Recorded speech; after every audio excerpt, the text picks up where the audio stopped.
Hello everyone.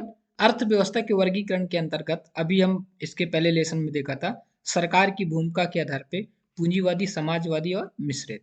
अब हम बात करेंगे विकास की अवस्था के आधार पे विकसित अर्थव्यवस्था क्या होती है, विकासशील अर्थव्यवस्था क्या होती है और अल्प विकसित अर्थव्यवस्था क्या होती है।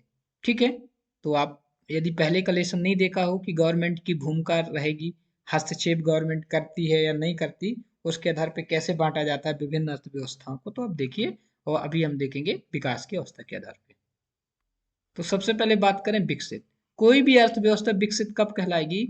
जब वो अपने औद्योगिक विकास की उच्च अवस्था में पहुंच गई हो। देखिए, एक होता है कृषि क्षेत्र, प्राथमिक क्षेत्र होता है, द्वितीय क्षेत्र होता है औद्योगिक, और तृतीय क्षेत्र होता है उसका सेवा क्षेत्र या सर्विस सेक्टर। तो यदि उसने औद्योगिक विकास का उच्च स्तर प्राप्त कर चुका है, और औद्योगिक विकास का उच्च स्तर कब प्राप्त होगा? जब वो अपने संसाधनों का बेहतर दोहन कर चुकी हो, चाहे वो मानव संसाधन हो, चाहे वो प्राकृतिक संसाधन हो, चाहे वो पूंजी वाला संसाधन हो। यदि औद्योगिक विकास का उच्च स्तर है और संसाधनों का अनुकूलतम दोहन कर चुकी है, ऐसी व्यवस्था क्या कहलाएगी? विकसित। क्योंकि यहाँ पे जीडीपी में सेवा क्षेत्र का योगदान सर्वाधिक होगा। सेवा क्षेत्र मतलब तृतीय क्षेत्र जैसे हम बोलते हैं, अगले लेसन में बात कर लेंगे इसकी भी। तो जीडीपी में जैसे कृषि का कितना हिस्सा है, उद्योगों का कितना परसेंट है, सर्विस सेक्टर का कितना परसेंट है। तो जो औद्योगिक विकास की विकसित अवस्था में हो, संसाधनों का बेहतर उपयोग कर चुकी हो और जीडीपी में सर्विस सेक्टर का योगदान सर्वाधिक हो, ऐसी अर्थव्यवस्था विकसित अर्थव्यवस्था कहलाती है, जैसे अमेरिका, कनाडा और स्विट्जरलैंड। तो आपको ध्यान रखना है इसके। जैसे यहाँ से आप देख सकते हो, विकसित अर्थव्यवस्था में जो अपने भौतिक और मानवीय संसाधनों का अनुकूलतम उपयोग कर चुके। भौतिक में क्या आएंगे? जैसे खनिज हो गए, ठीक है, इन सब का उपयोग। दूसरा, सेवा क्षेत्र की समानता हिस्सेदारी सर्वाधिक होगी। किसमें? जीडीपी में यदि परसेंटेज निकालोगे तो सर्वाधिक सेवा का। उदाहरण ब्रिटेन, फ्रांस, अमेरिका आप दे सकते हैं। तो ये हो गया आपका विकास की अवस्था के आधार पे अर्थव्यवस्था विकसित अर्थव्यवस्था कब कहलाएगी। ठीक है।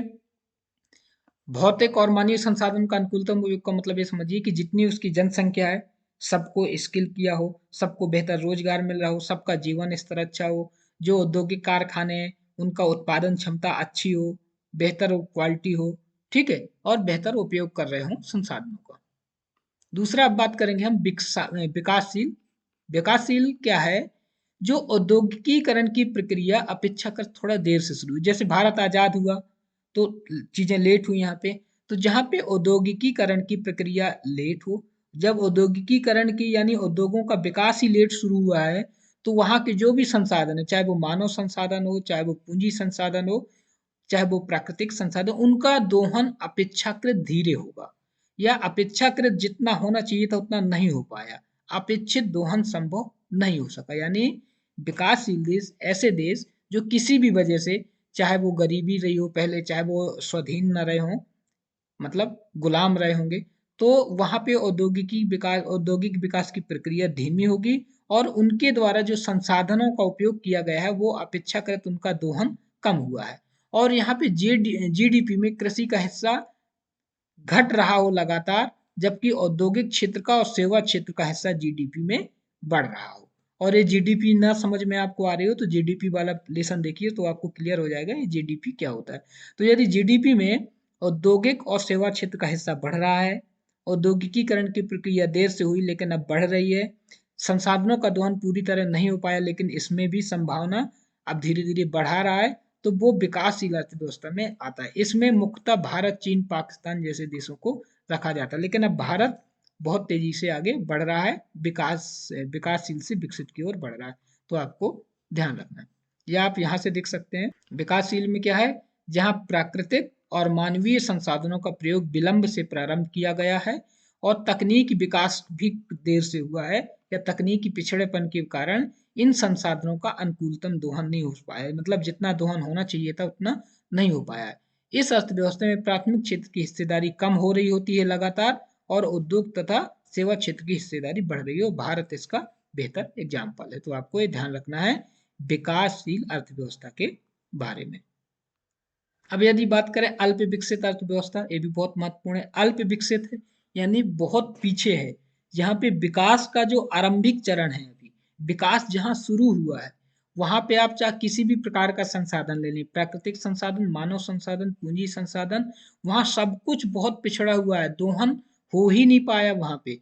विकासशील में क्या था, दोहन हुआ है लेकिन थोड़ा सा कम रह गया है, अपेक्षाकृत जितना दोहन होना चाहिए था उतना नहीं हो पाया। जबकि अल्प विकसित में क्या है, संसाधनों का दोहन ही नहीं हुआ, क्योंकि वो विकास के आरंभिक अवस्था में, विकास वहां अभी शुरू हुआ है, अभी वो हाल ही में विकास की प्रक्रिया ही शुरू कर रहे हैं। तो ऐसे देश अल्प विकसित आएंगे जहां पे जीडीपी में उद्योगों का और सर्विस सेक्टर या सेवा क्षेत्र की हिस्सेदारी बहुत ही कम और ज्यादा किसकी होगी, प्राथमिक क्षेत्र की, यानी कृषि, खनिज, इनकी हिस्सेदारी जीडीपी में ज्यादा होती है। अभी हम सेक्टर की बात कर लेंगे अगले लेसन में। तो अल्प विकसित में क्या हो गया, जहां संसाधनों का दोहन शुरू ही नहीं हुआ और विकास अभी आरंभिक अवस्था में है, और जीडीपी में सबसे ज्यादा हिस्सा किसका है, प्राथमिक क्षेत्र का है, जैसे नेपाल, भूटान और बांग्लादेश। तो आपको ध्यान रखना, आप यहां से देख सकते हैं अल्प विकसित अर्थव्यवस्था में प्राथमिक क्षेत्र की हिस्सेदारी सर्वाधिक होती है, किसमें, जीडीपी में। जीडीपी वाला लेसन आप देख लीजिए, क्लियर हो जाएगा। अल्प विकसित देश अपने मानवीय एवं प्राकृतिक संसाधनों का अनुकूलतम करने में सफल नहीं हुए, यानी बहुत पीछे अभी चल रहा है उनका इन संसाधनों का उपयोग करने की स्थिति। आर्थिक क्रियाकलापों का केंद्र कृषि और पशुपालन होता है, यानी सारा कुछ वहां जो चाहे रोजगार हो, चाहे वो आय का साधन हो, चाहे जीडीपी में हिस्सेदारी हो, कृषि और प्राथमिक क्षेत्र की बदौलत चल रहा होता है। कृषि जितना अच्छी होगी, जितना अच्छे प्राथमिक संसाधन होंगे, खनिज होंगे, बस उन्हीं की जो क्रियाकलाप है, उनका उत्खनन, उनका प्रोडक्शन, इसी पे पूरी वहां की अर्थव्यवस्था है, चाहे वो रोजगार हो, चाहे वो आय हो, चाहे जीडीपी हो, चाहे वो प्रति व्यक्ति आय हो, कृषि और पशुपालन या खनिज उत्पादन की चीजों में ही चल रहा होता है। जैसे अफ्रीकी देश या सहारा देश अभी भी अपने विकास की आरंभिक अवस्था में है, जहां पे कृषि और पशुपालन ही आर्थिक गतिविधियों का मुख्य आधार होता है। यदि हम विकास की नवीन वर्गीकरण की बात करें तो निम्न आय, निम्न मध्यम आय, उच्च मध्यम आय और उच्च आय। देखिए, एक उच्च आय हो गई, एक निम्न आय हो गई, इनके बीच में दो कैटेगरी है, निम्न मध्यम और उच्च मध्यम। यानी यहाँ उच्च है और बीच में मध्यम मान लो, तो एक ले लो आप उच्च मध्यम और एक ले लो निम्न मध्यम। एक क्या है, डॉलर, यानी जिस देश में प्रति व्यक्ति जो आय है डॉलर में 995 से कम होगी, 995 से जहां कम होगी प्रति व्यक्ति आय, वो निम्न आय वाले हैं। और जिस देश में प्रति व्यक्ति आय $12,055 से अधिक होगी, वो उच्च आय वाले हैं। और इन दोनों के बीच की जो कैटेगरी है, यानी 995 है, तो 995 के बाद क्या, 996 से 3895, 3895 है तो निम्न मध्यम, और 3896 से $12,055 तक है तो उच्च मध्यम आय। तो ये नई कैटेगरी है, आप इसको भी देख सकते हैं विश्व बैंक के अनुसार, जो 2016 में एक कैटेगरी बनाई थी, किसकी, विकसित, विकासशील, अल्प विकसित देशों का आधार। तो निम्न आय, निम्न मध्यम आय, फिर मध्यम के बाद उच्च मध्यम और उच्च आय। अब भारत किस स्थिति में है, जो येलो कलर में दिख रहा है, भारत अभी निम्न मध्यम आय में आता है, यानी 936 से 3895 डॉलर के बीच वाली स्थिति में भारत बना हुआ है। ठीक है, तो आपको एक समझना है कि विकासशील, विकसित और अल्प विकसित में क्या अंतर है।